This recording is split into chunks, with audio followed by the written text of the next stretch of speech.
talking about the stages of research. And this is something you'll come across, I think, very much if you start looking at textbooks, because they're often, the stages are reflected in the way the chapters are outlined in the textbooks. I want to start with this distinction, though. It comes from, I suppose it goes right back to Bell and Newby, but it's not their distinction. I mentioned Bell and Newby here, quite an old work back in the 1980s. Probably many of you weren't even born then, were you? Before you were born, 1984. I won't ask you who was and who wasn't. I'm a bit more subtle than that. I was around then, though. What Bell and Newby did, two sociologists, was look at people doing sociological research. And the question they asked was not what results did you get, but tell us the story. Tell us, with all the mistakes and the dirty bits and God knows what else in there, what you actually did, not what you wrote up in the journals later on.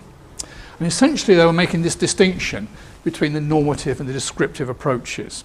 The normative account is the account, if you like, of how it ought to be, how it should be. That's the normative account. How it should be done. And that's what you get in the textbooks, of course. The textbooks are telling you how you should do the research, how perfect research is done, and that's it. The descriptive account, by contrast, is an account of what actually happened, what the researchers actually did. And that's what Bell and Newby were asking their writers, their contributors to say. Not what they should have done, but what they actually did. What, you know, the compromises they made and the false starts and God knows what was in there as well. And what we find is quite a contrast there. And of course you have to be aware of that if you're doing research particularly, but if you're reading research too, this distinction is quite important. When you're doing research, you have to deal with this, what actually happens. And you may try and follow the normative account, but try is the operative word here. You may not succeed. You may have to start again in all kinds of different ways. And you have to be aware of that being flexible is part of doing research. On the other hand, when you write it up, and particularly when you write it up for journals, and if you read journal articles, you'll see this, you tend to have a normative account. People, when they write up things, tend to write it in a way that reflects how they should have done it. So they miss out all the mistakes they've made, the false starts and so on, and just talk about the good bits, if you like. And recast the story in terms of, we wanted to find this out, so we did this and we found that. That's how they do it. So it isn't actually necessarily how it actually comes out. I'll talk more about that when I come back in the last session to talk about how you write up research and the different kinds of styles and approaches of writing up research. Let's look at a bit more detail of those two approaches. The normative, first of all. This is the one that might be familiar to you. If you look at a textbook, this is almost the chapters in the textbook. How do you do research? Well, you start by conceptualizing the issues. You start by thinking about what kinds of research questions you're going to address. And then you start looking at the literature to find out what's been known about this area, what theoretical ideas might be brought to bear to explain things. Perhaps even using statistical abstracts and other data that's been collected to give a ground for your work, to give some kind of starting point for what you're doing. The result of all that cogitation, that thinking at the beginning, is you come up with the research strategy. I want to find this out, and therefore I'm going to use a survey to find it out. That's your strategy. And then you select your methods. I'm going to do a survey based on an internet questionnaire. And I'm going to sample in that kind of fashion. So that's your methods. And then you organise the practicalities. You design your questionnaire and so on and so forth. Or if you're using other methods, you sort out your sampling and so on and so forth. And then you start collecting the data. In the case of an online survey, of course, that's quite simple. You simply announce it's there and people come on and do the survey. In another case, you might have to do a lot of work here. If you're interviewing, you have to start going out and doing the interviews and recording them and collecting them and so on. So you go through and collect the data. You do your field work, as it's often referred to. And if you're doing things like interviews, you may have to transcribe it. If you're doing surveys, you might have to code the results into a computer program to analyse them, a stats package. And then you can start analysing the data. In some cases, that can be pretty quick, although it might be difficult. Things like a statistical analysis often is quite quick because you press a few buttons on a computer program, it does it for you. But it can be quite complicated because it's difficult to understand what's going on. You have to understand the stats. In the case of qualitative research, data analysis can be quite lengthy. Analysing texts, analysing pictures and video takes an awful long time. You have to read things and reread them and think about them and write about them and so on. So in the analysis stage of qualitative research is very, very lengthy and very, very tedious. And then you write out your results. You analyse them and come up with some answers. You hope you come up with some answers to your research question. So you hope you go right back to the beginning to the question you've raised. You hope you've got an answer to that. Not always, of course. Lots of research comes up with no answer. It's not sufficient to answer the question, unfortunately. But if you're lucky, then your research will have answered the question, yes or no. That's happening, that's not happening, something like that. And then perhaps you report on it, you publish something, you write it up. If you're doing it for a course, obviously you write up your dissertation or whatever. But if you're doing it in other areas, you might publish the results, or you might write a final report for the people who've paid for your research. And then maybe even at the end, act on the findings. You might, I mean, some researchers don't do that. Some researchers simply publish and that's it. But these days, there's a real move to make sure your research makes a difference. And to give you one example of that, it wasn't last week, week before last, I was in Prague at a meeting of a research group I'm a member of at the moment called the Coping Project. Coping Project is a big European-funded project. We've got 4 countries involved: Sweden, UK, Romania and Germany. And we're researching just how well children whose parents are in prison cope with that situation. How resilient are they in dealing with a situation where their parent, usually their father, but sometimes their mother, is in prison. So we've interviewed the children, we've interviewed the carers, and we've interviewed the prisoners and so on. This meeting in Prague, a large amount of it was concerned not with the results we've got. We've got the results, we've done the analysis now to a large extent, but rather we're concerned with dissemination. What do we do with the results? How do we make a difference? We're setting up a conference in, I think it's in Paris, where we're inviting all kinds of influential people along who might make a difference, who might take up our results and change the way that the criminal justice system works, or change the way that European governments come up with policy and so on, to make things better for the people we've been looking at, the children of prisoners. So researchers now are very often concerned not just with publishing their results, reporting on it, but with trying to act on the findings. They can't actually do anything themselves necessarily, but they can help by making sure that the government and the powers that be know about it and can do something.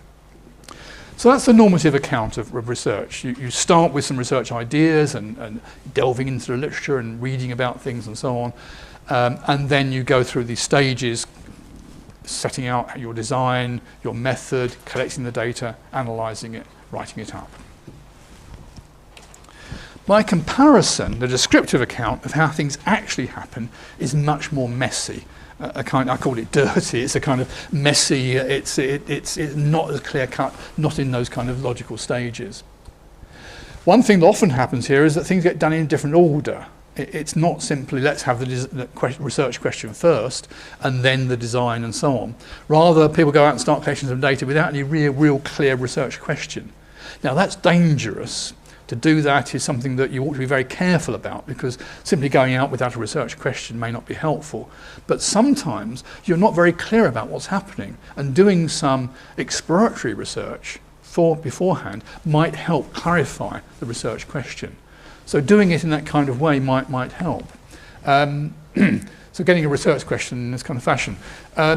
Emergent methods, grounded theory, for example, is an approach in which you may have a research question, but your analysis goes in stages. So you collect some data and start analysing it, and then you get some ideas about what's going on, and you might then change your research, change the kinds of questions you're asking in your interviews and so on, in later interviews. Maybe interview different kinds of people because of the early results you're getting from your analysis.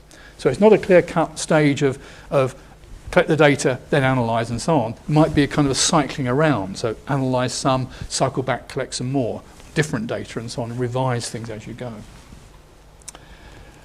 Another common thing is redoing bits. I mean, the typical research program is start somewhere, have an idea about how to do it, it all goes completely wrong, you can't access that population, so you start all over again, almost with a different research question.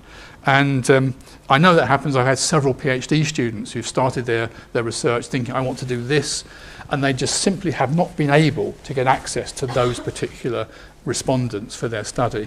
And therefore they have to change what they do. I mean, very often it's because the organisation they want to work with won't give them permission for their research, so you have to change what they're going to do. So being flexible and being able to revise things is not an untypical thing in research. Even if it's not the whole thing, it might be some part of it is hard to do, and you have to revise it. And starting again from the beginning because everything went wrong is an option and not unusual in research. So beware, if you take part in research of any kind at any stage, this is how life really is. It's not as simple as the textbooks tell you. It often is much more complicated. And you have to be flexible how you do things. So the key here then is following the normative approach, but don't expect to follow it to the letter. You have to be flexible about how you follow it. That's how you should be doing it, and you know that's how it should happen, and there are good reasons for that. But if you have to diverge from it for other good reasons, that's fine. But always bear in mind the criteria you're trying to follow in the normative account. So good research then is careful, self-critical, but isn't necessarily following the normative programme for very good reasons. Okay, I think this is the last point I'll talk about, developing a research question. This is the first stage, if you like, of the normative account. Let me go back to that one. You see the normative account here, conceptualising the issues, getting a focus. This actually often is a very difficult problem, particularly I found for students in their final year projects. I mean, what can I research? Getting a clear question that makes sense, that is doable, that can be done with the resources they've got and so on, and can give them an answer as well. That's an important point in designing research. Will it give me answers? Lots of people can go out and do research and get all kinds of things, but actually they don't tell them anything at the end. They don't answer the research questions they've set. So getting something that's answerable, that gives them a result that can be acted upon, is quite important too. So how do we do that? How do we develop this research question? Here's some suggestions, some tips. How do we get the research area? Well, very often that's a matter of interest. I've been reading this, or I've looked at this on the news, or I had personal experience of this because when I was age so-and-so, this happened to me, etc. All kinds of reasons why we have an interest in an area. And they can be personal, they can be academic, they can be to do with what's current in the news and so on, what's important in society at that time. All kinds of reasons. Doesn't matter. Your motivation is important. As long as you've got motivation, that's great. But where that comes from doesn't really matter. But all of those things can be ways of getting ideas for research topics. The classic approach, the normative approach, if you like, says one has to do this at the beginning. One has to have a clear idea from the very start about what your research question is, because that then guides you to your strategy, your method, and so on in your design. But as I said before, that isn't always the case, and sometimes it helps to be a bit flexible here in your question. You may have a more general topic you're researching, but you're unclear about the actual question you're going to be looking at. And that's where a bit of early research comes in useful, a bit of exploratory research comes in useful. I remember years ago, Colin Robson always argued when he was talking to PhD students about doing their work, that actually he had this idea of this kind of metaphor of getting your hands dirty, going out there in the real world and getting some real data to work on can be a good way to start to help you clarify the issues in something. So it isn't always necessary simply to read the literature and to come up with a research question in the abstract before you start any data collection. His suggestion was it might just be worth going out and talking to some people, actually seeing what's happening, going in and experiencing something and looking at it and so on, observing it to get some ideas about what's happening. So that's his notion of getting your hands dirty, the metaphor of that, of going out into the world. And a similar point made by Guber and Lincoln. And also Strauss and Corbin, of course, in their grounded theory approach, take a similar idea that the early analysis you do on your interviews, for example, might lead you to certain ideas about what kinds of things are important here. The result of which is you change the way you sample, the kinds of individuals you look at, because you developed a new idea of what's going on. So it's quite a flexible approach. On the other hand, bear all that on your mind, there's still no harm in the normative approach of starting to try to develop a research question at the very beginning. So it's a good exercise. Don't just simply say, oh, I'm just going to be free about this and very ultimately flexible and go out and do something. It does actually help, if you can, to be clear about what you want to find out at the start. How do you do that? Well, one problem that often occurs here is people are much too broad in their question. In fact, from years of advising students in their dissertations, I can say that's the number one problem, is the research questions are enormously broad. And they're broad either in a logical sense, they cover too many different cases, too wide a range of situations, or because they include enormous populations. I want to find out about the whole of the world, everyone that's in it, and I want to know everything about them. You can't do that. That's silly. I know, it's far too broad. But actually, another way of putting it is nobody ever failed in doing research by making their research question too narrow. So when you're planning research, when you're coming up with these research questions, research issues, hypotheses, if you like, there's no harm in being as narrow as you possibly can. The more narrow, the better usually. Extremely narrow is fine, because you can always expand it a bit when you do the research itself. But having a question that's too broad to begin with means that you're trying to answer too many things at once. You're trying to, your sample is going to be too large and you need too many resources and so on and so forth. It's unfocused. Secondly, you need to know the background literature. You need to have read something. Otherwise, you're in danger of simply repeating what somebody else has already done. There'll be some paper published 2 years ago that did exactly the same thing you're proposing to do, and they've answered the question. So why do it again? Well, actually, there might be reasons for doing it again, but you need to know about that. You need to know that thing was published. Therefore you need to know that literature. It might also be that there are ideas in the literature, there are theoretical ideas, there are design ideas that you could use in your research. Somebody else has done something similar and they used this design to do it. They gathered data from these kinds of people in this kind of way. Or maybe they designed a questionnaire of this kind that you can use, some kind of scale that they might have got that you can use in your study. And they spent a lot of time making sure that scale was valid and reliable and so on and so forth. In which case, you can borrow it and use the same scale. And there are good reasons for doing that. So for all kinds of reasons, knowing what's been published is very good to avoid repeating the obvious. You need to go out and make sure, and this is, I suppose this repeats the point I made just now about making sure that you that you can actually get access to the situation. Keeping on board, the group decisions when you're a group of researchers, but it might also apply to your respondents too, to make sure they all keep on board. The last thing you want to do is lose respondents as you go through your study, so make sure they all know what's going on. But if it's in some kind of real situation you're going to do your research, then your sponsors, the people you're working with in the organisation, the managers there perhaps, or the people in charge, as well as the people you're going to be researching, all need to be kept on board and know what's happening in the research so you can develop the thing on further. And of course the real danger here is that you don't get permission to study, and that's the real bugbear of research at this stage, is not being able to get access to the respondents you want to talk to. So make sure you keep them on board if you can.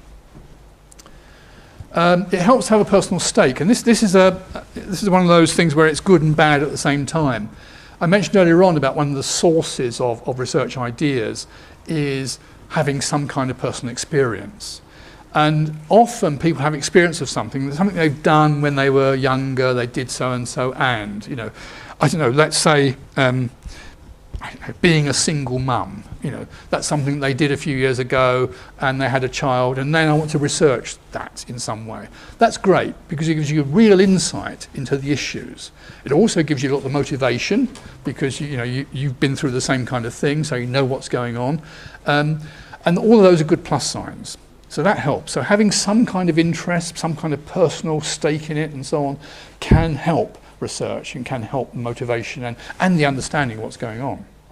On the other hand, you've got to be very careful because you can be biased.